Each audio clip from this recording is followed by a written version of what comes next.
Cécile, qui est à l'UFR de pharmacie de l'Université Grenoble-Alpes en master ingénierie de la santé, parcours sciences et management des biotechnologies. Yasmine, qui est à l'UFR de pharmacie à l'UGA en licence de biotechnologie santé. Jean, qui est à Felma en filière ingénierie biomédicale en 3e année. Et vous constituez l'équipe iGEM Grenoble 2018 qui a remporté un trophée de médaille de bronze lors du concours iGEM. Donc iGEM, ça veut dire International Genetically Engineered Machine, et c'est donc un concours qui a lieu à Boston. Pour ceux qui étaient à l'une des soirées précédentes, on avait déjà mis à l'honneur ce concours pour un kit de détection du choléra. Vous avez attaqué un problème qui est un vrai problème pour l'humanité, qui est la résistance aux antibiotiques. Vous savez que c'est un gros souci. Les antibiothérapies sont de moins en moins efficaces de par la résistance qui se développe chez l'être humain. Et votre approche s'intéresse aux phages, qui sont donc un moyen de lutter contre les infections et qui pourront, on l'espère, qui pourraient, mais on va dire qui pourront, constituer une alternative aux antibiotiques. Je vais vous laisser présenter votre projet et puis nous vous retrouverons. Sachez que la partie technique du projet a duré 5 mois, que c'est ce que l'équipe a présenté à la Giant Jamboree du 24 au 28 octobre 2018 à Boston. Et c'est donc là que vous avez eu une double récompense, à la fois la médaille de bronze pour votre projet et aussi une nomination dans la catégorie hardware par une équipe de moins de 23 ans. Un grand bravo.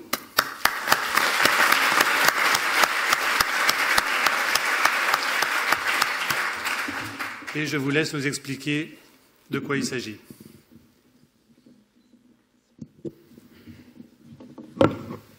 Bonjour tout le monde. Alors, moi c'est Jean. Donc, je suis avec Yasmine, Cécile et Charles. Donc, nous sommes vraiment très heureux aujourd'hui de vous présenter notre projet iGEM qui s'appelle Fudgizer.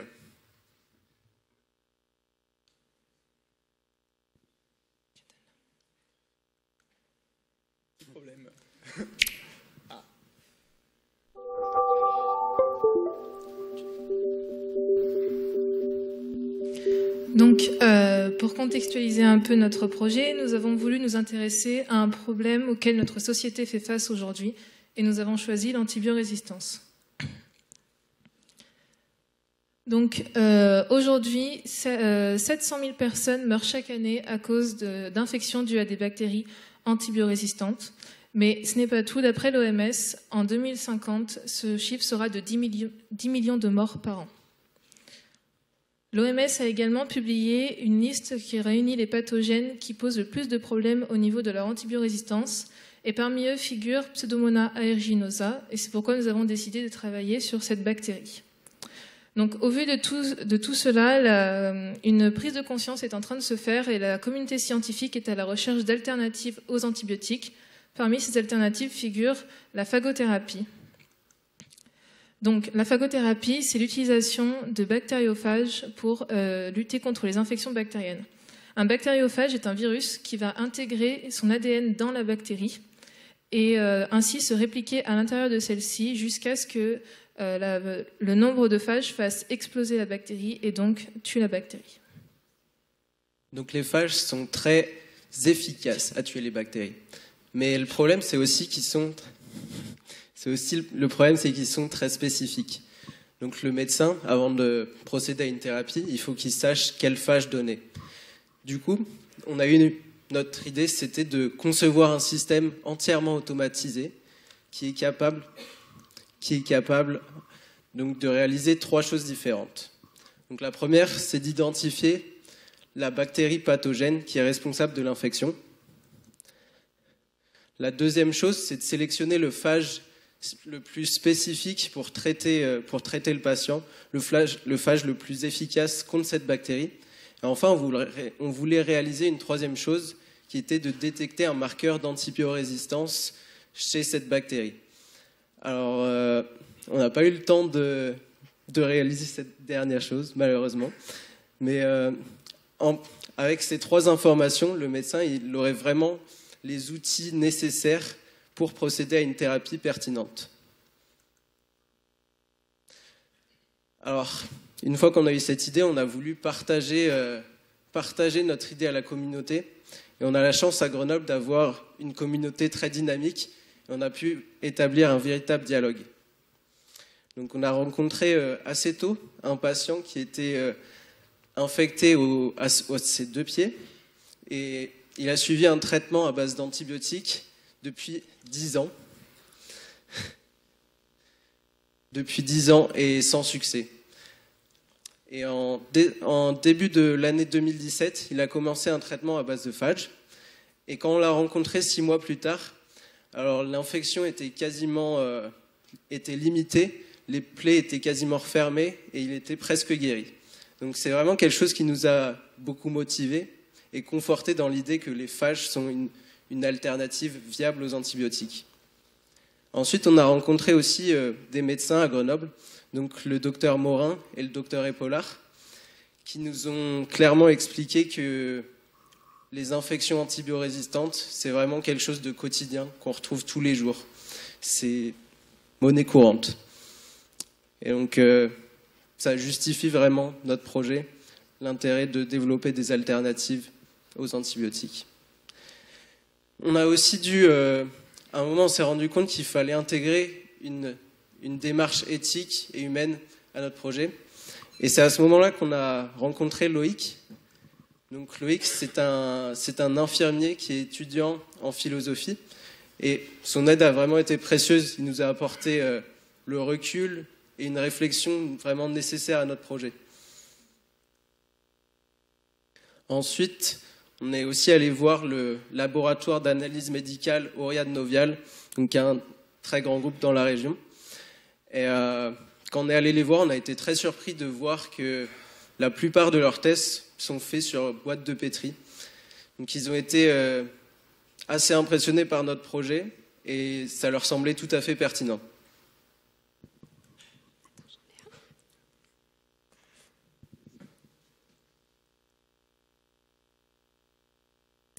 Nous avons eu par la suite l'occasion de collaborer avec Biomérieux, une entreprise spécialisée dans le diagnostic in vitro. Nous avons reçu de leur part un grand soutien, notamment matériel, mais aussi via leur accueil au sein de leur laboratoire. Biomérieux a été une entreprise fondamentale pour le développement de notre projet.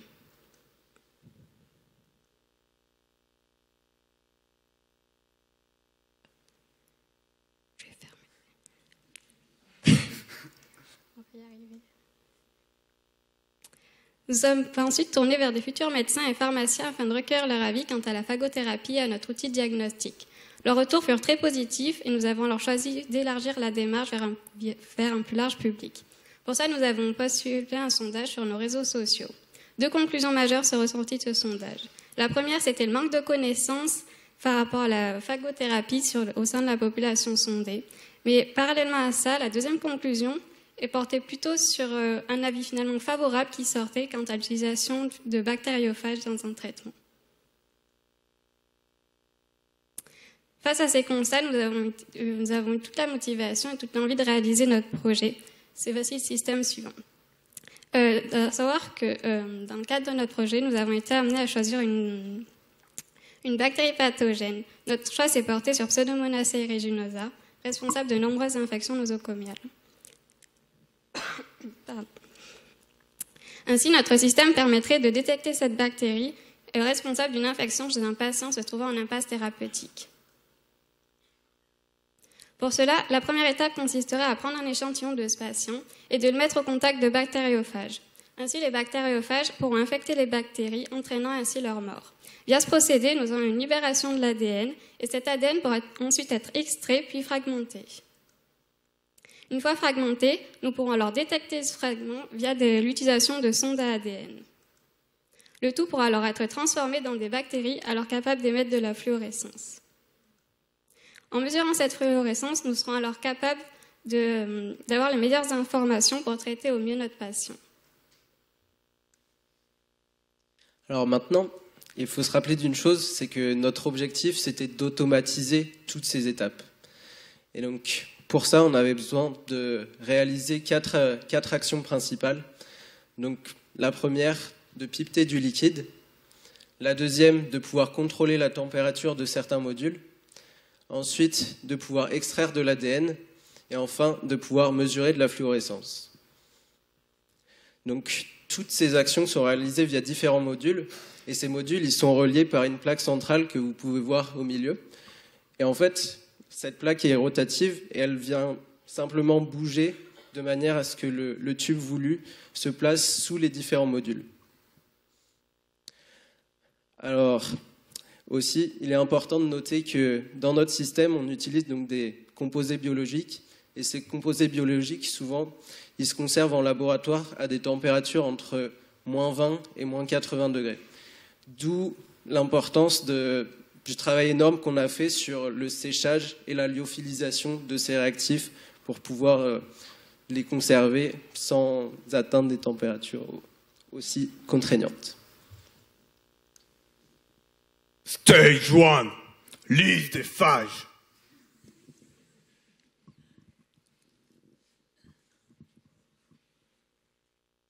Cette première étape est primordiale car grâce à la spécificité des phages, elle permet une première sélection des bactéricides pathogènes.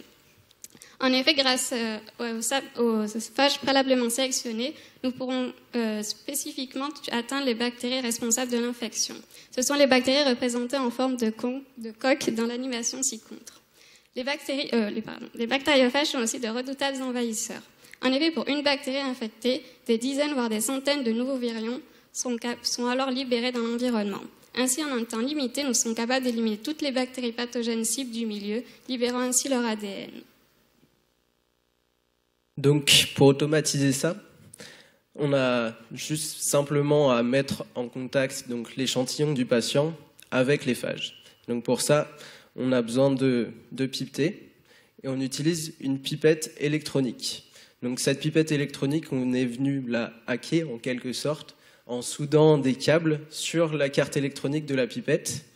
Et comme ça, tout est relié à un Arduino et on peut contrôler le pipetage électroniquement. Donc comme vous pouvez voir sur cette vidéo, en fait, la pipette vient juste descendre dans un tube, prélever du liquide, et ensuite la plaque rotative vient bouger pour placer un autre tube sous la pipette où elle va pouvoir déposer ce liquide.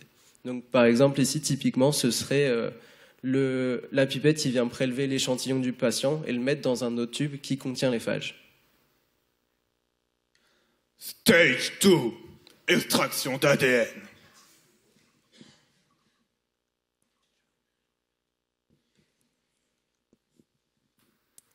L'étape suivante va consister à extraire l'ADN, libéré, donc, comme j'ai expliqué précédemment, via l'étape de lyse. Pour cela, nous utilisons des billes magnétiques. Ces billes magnétiques sont assimilables à des Pokéballs qui, comme dans ce jeu très connu, vont aller capturer l'ADN. Une fois capturé, notre ADN sera ainsi lié aux billes et nous n'aurons plus qu'à tirer le tout à l'aide d'un aimant. Donc pour automatiser ça, cette fois, on a du coup besoin de rapprocher les aimants d'un tube et de les éloigner ensuite. Donc ça, on fait ça au moyen d'un actionneur. Donc c'est un simple moteur à mouvement linéaire qui nous permet donc de rapprocher et éloigner les aimants. Et avec la pipette dont je vous ai déjà parlé, on est capable de réaliser les différentes étapes de lavage chimique et d'élution qui nous permettent d'extraire l'ADN. Stage 3, digestion. Nous avons maintenant un échantillon d'ADN contenant tout l'ADN bactérien génomique. Or, nous souhaitons seulement détecter un fragment de celui-ci. L'étape de digestion va donc consister à découper cet ADN en une séquence bien spécifique, la target. Cette séquence-là est obtenue grâce aux enzymes de restriction HAE3.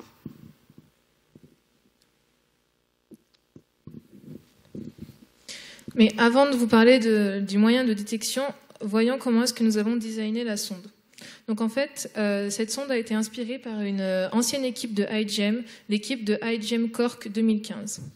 Donc en fait, elle se compose d'un plasmide et d'une partie simple brin sur ce plasmide qui va pouvoir venir s'hybrider avec notre sonde. Donc, vu la complexité de ce plasmide, nous avons tout designé nous-mêmes par bioinformatique. Donc en fait, Le plasmide va venir, on va venir intégrer la sonde au plasmide. Donc on a dû commencer par designer la séquence complémentaire à notre cible. Ensuite, on a ajouté des sites de restriction et des overlaps pour pouvoir l'intégrer à l'intérieur du plasmide. Et ensuite, comme on peut le voir, on pourra avoir la cible qui va venir s'hybrider. Donc, pour être plus précis,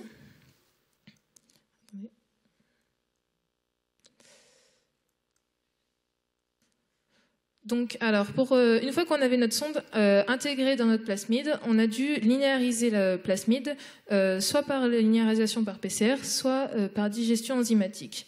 Ensuite, on a ajouté des nicking enzymes, qui sont des enzymes de restriction qui vont couper un seul brin d'ADN sur les deux. Et ensuite, on aura donc un site libre, simple brin, où notre cible va pouvoir venir se fixer. Stage 4, hybridation. Donc, une fois qu'on a la cible et la sonde et qu'on est aux bonnes températures, comme vous pouvez le voir, en fait, notre cible va pouvoir venir s'intégrer au plasmide. Et en fait, c'est un peu comme le jeu Tetris, hein, il suffit juste de remplir la construction. Donc, pour réaliser cette étape d'hybridation, on a besoin d'atteindre une température spécifique. Et en fait, cette température, elle est assez élevée pour notre machine, elle est de 90 degrés. Du coup, pour atteindre une température aussi élevée, on utilise la phase chaude d'un module Peltier qu'on vient placer en dessous de nos tubes. Pour s'assurer aussi qu'on atteint bien la température qu'on souhaite, on a un capteur infrarouge qui vient mesurer la température par-dessus l'échantillon. Enfin, un dernier point important dans ce contrôle de température, c'est de s'assurer que la température est bien homogène. Si elle ne l'est pas, le rendement est mauvais. Du coup, nos échantillons sont dans des blocs d'aluminium qui nous permettent d'homogénéiser la température, comme vous pouvez le voir sur cette vidéo depuis tout à l'heure, qui a été prise avec une caméra thermique.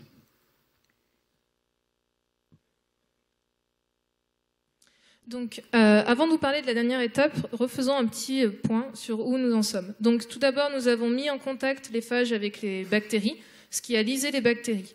Ensuite, nous avons pu extraire l'ADN grâce à des billes magnétiques et digérer cet ADN pour extraire notre cible, qui s'est ensuite hybridée avec notre sonde. Et la dernière étape est... Stage 5, transformation.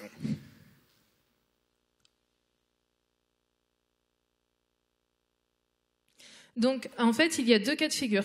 Soit la cible a bien trouvé la sonde, et dans ce cas, soit d'abord la cible n'a pas trouvé la sonde, et dans ce cas-là, la bactérie ne va pas pouvoir intégrer le plasmide, et du coup, elle ne va pas pouvoir exprimer le gène de résistance à l'antibiotique qui est sur ce plasmide, et elle va mourir en présence de l'antibiotique dans le milieu. Le deuxième cas, c'est quand on a recircularisation du plasmide. Dans ce cas-là, il y aura bien transformation bactérienne. Et notre bactérie va pouvoir exprimer le gène de fluorescence qui est présent sur ce plasmide et on pourra détecter la fluorescence.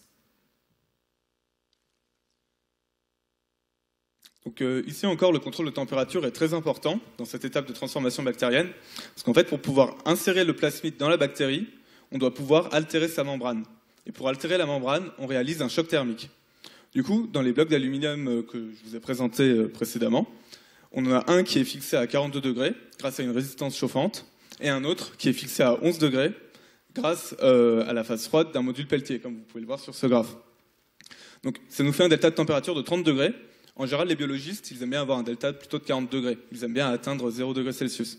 Mais en fait, c'est suffisant quand même pour réaliser cette étape de transformation, comme vous pouvez le voir sur cette boîte de pétri, où tous les petits points là correspondent en fait à des bactéries qui ont été transformées. Une fois que la transformation est réalisée, les bactéries sont capables d'émettre de la fluorescence. Et c'est détecter cette fluorescence qui indique au médecin si la bactérie pathogène était initialement présente dans le prélèvement patient. Donc pour détecter cette fluorescence, on utilise ce module qui a été conçu de sorte à assurer des conditions d'obscurité. C'est-à-dire que lorsque la caméra prend une photo à travers un filtre par-dessus l'échantillon, on ne verra que de la fluorescence si on voit de la lumière. On n'a absolument pas de bruit. Un désavantage à ça, c'est qu'on voit assez mal la fluorescence en fait sur les photos. Mais c'est suffisant, puisque à partir du moment où on n'a pas de bruit, la lumière qui est détectée, c'est forcément de la fluorescence. Et c'est détecter cette lumière qui permet de dire au médecin que la bactérie pathogène était initialement présente. une fois qu'on a fait tout ça, on ne voulait pas laisser le médecin sans outils. Ok, on lui dit la bactérie est présente, mais qu'est-ce qu'il en fait après? Qu'est-ce qu'il fait d'un point de vue thérapeutique? Du coup, on a décidé de travailler sur une modélisation informatique en collaboration avec l'équipe iGEM Nottingham, où en donnant un nombre de bactéries initiales et de phages initiales, on dit au médecin à partir de combien de temps les bactéries meurent. Donc, iGEM, c'était une expérience extrêmement enrichissante d'un point de vue social. On a vécu des expériences uniques. On a aussi eu l'occasion de voir de sensibiliser la population aux problématiques d'antibiorésistance et de phagothérapie. On a eu la chance notamment de donner une conférence, un Midi Minatek, devant près de 400 personnes, donc à la maison Minatek, un peu plus haut. On a aussi participé à des salons comme le Parvis des sciences. On a fait un sondage pour voir à quel point la population était alertée à propos de ces problématiques. On a une petite vidéo de présentation sur YouTube, foncez la voir, qui explique du coup ce qu'est l'antibiorésistance et en quoi c'est un problème.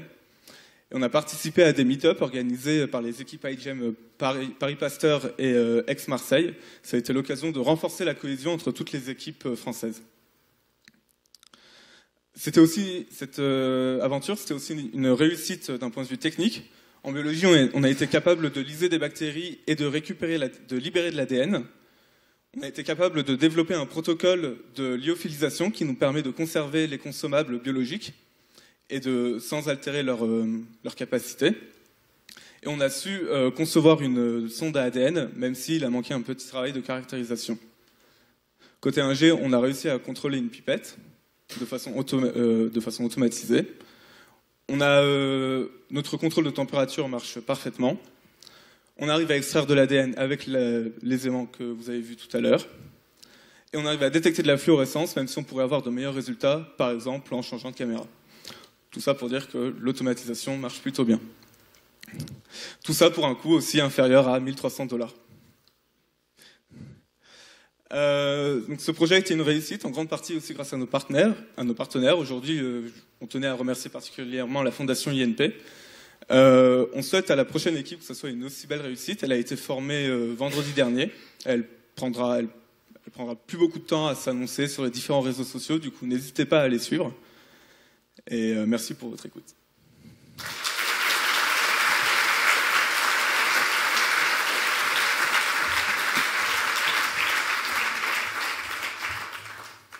Merci beaucoup à tous les quatre, vraiment impressionnant. Dites-moi, combien de temps il faut pour que la machine donne un résultat? Alors, il faut 12 heures à la machine pour donner un résultat. C'est un chiffre à mettre en relief par rapport à ce qui se fait actuellement dans les labos. En général, le temps que le prélèvement soit fait, qu'il soit envoyé à un labo, que le labo fasse l'analyse et qu'il renvoie le résultat, il faut compter entre 3 à 5 jours. Là, le fait que l'analyse se fasse en 12 heures et que le prix de la machine soit seulement de 1 300 $, moins même, et qu'en plus, elle n'est pas si grosse que ça, c'est du 50 par 50 par 50 cm, c'est un dispositif que tout hôpital pourrait se procurer. Avez-vous des questions?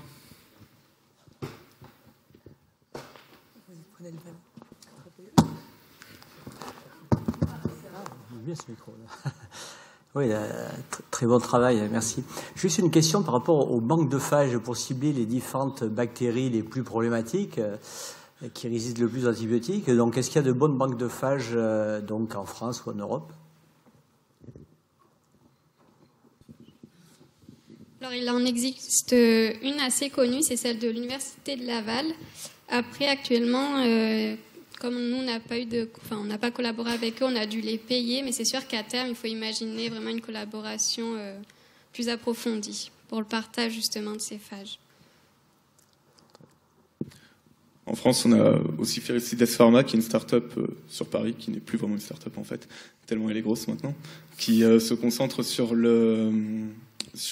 qui prodigue en fait des thérapies basées sur des phages, donc qui brevettent leur thérapie. Du coup, d'une certaine manière, ils fournissent une banque de phages qui est reconnue par la France. Une question, est-ce que vous avez breveté ça? Non, c'est open source.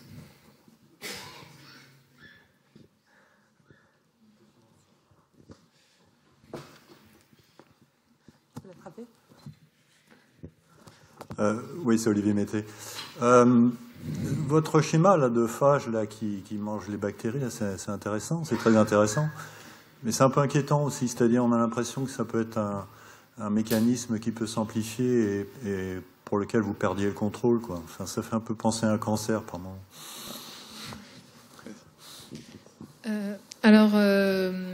En fait, le phage est tellement spécifique de la souche bactérienne qu'il attaque, en fait, qu'à partir du moment où il a... Donc oui, il y a un phénomène d'expansion du phage parce que pour chaque bactérie tuée, il y a à peu près une centaine de phages qui sont relargués, mais à partir du moment où il n'y a plus dans le milieu la bactérie dont il est spécifique, il va rien se passer. C'est-à-dire que les phages, c'est les virus les plus répandus sur Terre. On en trouve de partout, dans les eaux usées, vraiment, dans les océans, enfin, vraiment de partout, même en nous, on en a.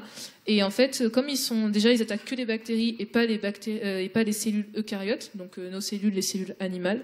Donc déjà, ils peuvent rien nous faire. Et après, ils sont spécifiques des bactéries. Donc par exemple, on peut imaginer qu'un patient qui va ingérer des phages, comme le phage sera spécifique de la bactérie qui provoque l'infection, il ne va pas être spécifique de la flore bactérienne du patient, et du coup, il ne va pas causer de problème, en fait.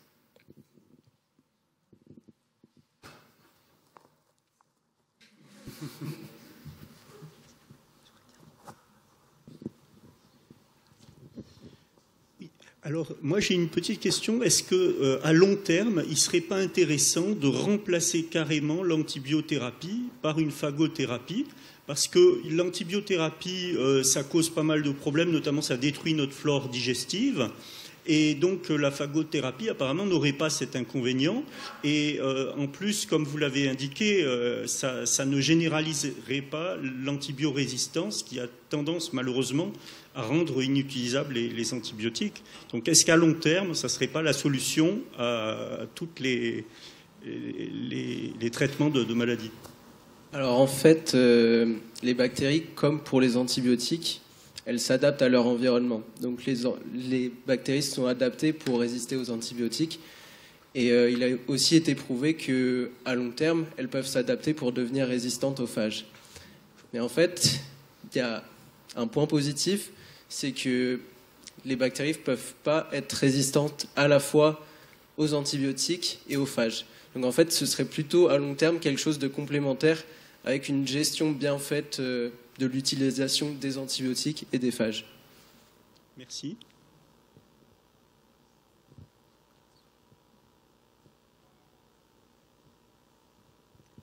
Quelle est la suite du projet? Que devient-il maintenant que vous avez terminé? Est-ce qu'il est pris en charge peut-être par un de vos partenaires qui serait intéressé pour le développer davantage, l'industrialiser par exemple? Il y a deux avenirs qui existent pour l'instant pour ce projet. Soit la prochaine équipe souhaite reprendre ce projet, le présenter à Aegem aussi, l'améliorer. Il y a encore plein d'améliorations à faire. L'autre possibilité, s'ils souhaitent se lancer dans leur propre projet, ce qui est tout à fait compréhensible, c'est on a déjà commencé à contacter des professeurs à Felma pour que ce projet soit un projet de groupe en première année. En première année, à Felma, on a un projet de groupe qui est intégré au cursus. Nous, on aimerait bien que des étudiants aient la possibilité de le reprendre, de l'améliorer, de le développer. Pourquoi pas de lancer leur start-up comme ça a déjà été le cas par le passé.